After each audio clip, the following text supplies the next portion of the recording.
Hello friends, I hope you all are well. So आज हम लोग बात करने वाले हैं आलोक रंजन सर की एज ज्योग्राफी ऑप्शनल की। देखो, ज्योग्राफी जो एक सब्जेक्ट होता है ना आपका, मैं बता दूं कि ज्योग्राफी को पढ़ना बहुत इंटरेस्टिंग है। With the help of map you are reading geography और यू रीड ज्योग्राफी, राइट? लेकिन ज्योग्राफी में क्या होता है कि जब आप ज्योग्राफी पढ़ते हैं ना, तो आपको बहुत सारी चीज़ों का ध्यान रखना होता है। अब ज्योग्राफी ऑप्शनल के लिए आपको बहुत सारी चीज़ों को डेप्थ में जाकर के पढ़ना होगा, एक-एक पॉइंट याद रखना होगा, बहुत सारी चीज़ें आपको देखने के लिए मिलेंगी। तो ज्योग्राफी के लिए बेसिकली जो सर फेमस है वो आलोक रंजन सर हैं। जब आप इनका नोट्स पढ़ेंगे तब आप जानेंगे कि क्यों ये फेमस हैं। ये जिस तरीके से एक्सप्लेन करते हैं, जिस तरीके से कंटेंट को बताते हैं, ये बहुत ही इंटरेस्टिंग है एंड प्लस आप बहुत अच्छे से इसको समझ भी पाएँगे और याद भी रख पाएँगे। एक-एक करके हम ये देख लेते हैं। ये इनके प्रिंटेड नोट्स हैं, ये इनके क्लास नोट्स हैं। तो बताने से पहले मैं बताना चाहूँगी कि मैंने इनको दिल्ली की एक बहुत ही famous book shop Rajesh book store से परचेज़ किया है। अगर आप भी परचेज़ करना चाहते हैं तो आपके स्क्रीन पर एक नंबर शेयर किया गया है, वहाँ पे कॉन्टैक्ट करके इनको परचेज़ कर सकते हो। ये देखो, पहले हमारे पास है भूगोल, राजनीतिक भूगोल।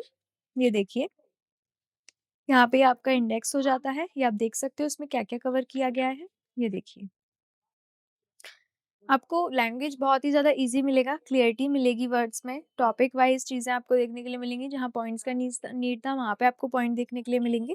ये लोगो आपको दिक्कत नहीं करेगा पढ़ने में, चिंता मत कीजिए। जहाँ पे आपको मैप का नीड है, वहाँ पे आपको मैप देखने के लिए मिलेगा, ये देखिए। लास्ट में आपको एक अभ्यास प्रश्न देखने के लिए मिलता है, ये देखिए। आप प्रैक्टिस कर सकते हैं और चेक करा सकते हैं अपने किसी सीनियर को या फिर अपने टीचर्स को या फिर किसी गाइड को, जिससे भी आप गाइडेंस ले रहे होंगे। ये देखिए, इसके बाद आपको देखने के लिए मिलता है भौगोलिक चिंतन। ये देखिए, इसके बाद है आपका कृषि भूगोल, इसके बाद जनसंख्या भूगोल।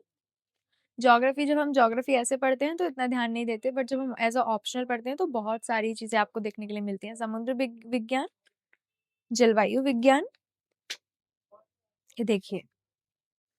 और हर चैप्टर के लास्ट में आपको अभ्यास प्रश्न ज़रूर मिलेंगे। भारत मानचित्रों में, ये देखिए, कहाँ-कहाँ पे क्या है, ये सारी चीज़ें उससे रिलेटेड हैं। उद्योग आपको देखने के लिए मिलेंगी, इसके बाद समुद्री विज्ञान, इसके बाद बस्ती भूगोल, इसके बाद संसाधन भूगोल, इसके बाद ये भूगोल का प्रश्न पत्र विश्लेषण है, जो कि आपकी हेल्प करेगा ये देखने में कि कौन से ईयर में कैसे क्वेश्चंस पूछे गए हैं, तो किन क्वेश्चंस पर, किन टॉपिक्स पे क्वेश्चन आने की ज़्यादा प्रोबेबिलिटीज़ होती हैं। ये आपका हो जाता है भारत का भौतिक विन्यास। भूगोल, आर्थिक भूगोल हो गया, भूगोल प्रादेशिक विकास एवं नियोजन हो गया, भू-आकृतिक विज्ञान हो गया। ये आपकी कार्य पुस्तिका है, देखिए। इसमें जैसे कि आप ये देख सकते हो, यहाँ पे आपको क्वेश्चंस दिए गए, यहाँ पे आपको आंसर लिखने का स्पेस दिया गया है। ये आपका जैव एवं पर्यावरण भूगोल, ये आपका हो जाता है जलवायु विज्ञान, इसमें भी आपको सेम चीज़ें देखने के लिए मिलती हैं। ये आपका मैपिंग हो जाता है, ये देखिए। ये आपकी मैपिंग हो गई, जो कि बताया गया है कौन सी मैपिंग कब दिए गए थे। क्योंकि मैप करने के लिए आता है ना, मार्क करने के लिए आता है मैप में आपको 10 मार्क्स का। तो ये आपके टोटल ज्योग्राफी का आपके प्रिंटेड नोट्स हो जाते हैं। उसके बाद अब बात कर लेते हैं क्लास नोट्स की, जो कि सर अपनी क्लास में लिखवाते हैं नोट्स। तो ये जो नोट्स हैं ये वही हैं जो सर क्लास में लिखवाते हैं। इसमें आपको टोटल 4 बुकलेट्स प्रोवाइड की जाती हैं। ये आपका वॉल्यूम 1 है। ये देखिए, राइटिंग में कोई दिक्कत नहीं है, राइटिंग से आपको कोई भी दिक्कत नहीं होगी। राइटिंग काफ़ी अच्छी है। ये देखिए, और ये आपका हो जाता है वॉल्यूम 2।